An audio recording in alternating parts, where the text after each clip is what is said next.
हम बनाने वाले हैं सर्दी, जुकाम, खांसी, कफ के लिए काढ़ा। ये बड़े बच्चे सभी पी सकते हैं। इसके लिए हमें चाहिए 2 तेज़पत्ता, 1 दालचीनी का टुकड़ा, 5-6 लौंग, 10-12 हमें चाहिए गोल मिरी, 1 टेबलस्पून हमें लेना है अजवाइन और 1 मीडियम साइज का गुड़ का टुकड़ा। 2 चम्मच हमने लिया है कच्चा हल्दी कद्दूकस किया हुआ, 2 चम्मच हमने लिया है अदरक कद्दूकस किया हुआ और 10-12 हमने लिया है तुलसी के पत्ते। तो चलिए बनाते हैं। सबसे पहले हम 2.5 गिलास पानी लेंगे,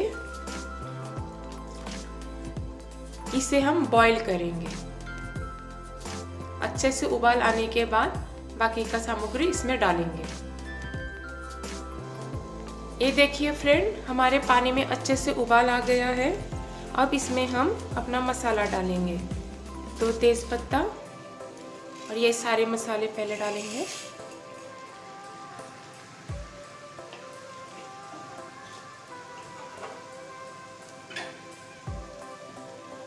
उसके बाद ये हम हल्दी डालेंगे,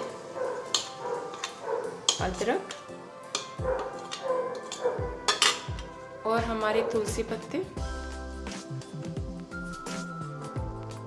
और अदरक का टुकड़ा।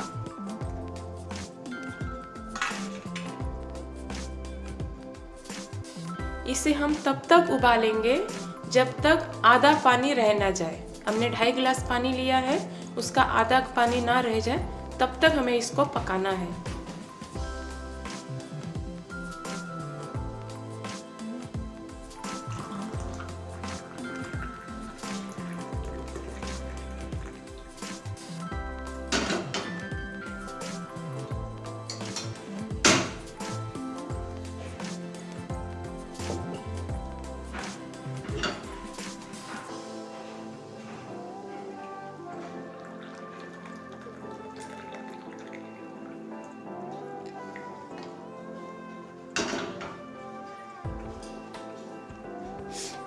हमारा काढ़ा तैयार है।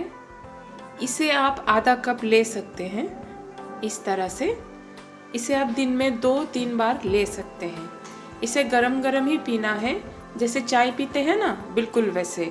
अगर आप बच्चे को देते हो तो आधे से आधा देना है। सर्दी, खांसी, जुकाम के लिए आप इसे ज़रूर ट्राई कीजिएगा।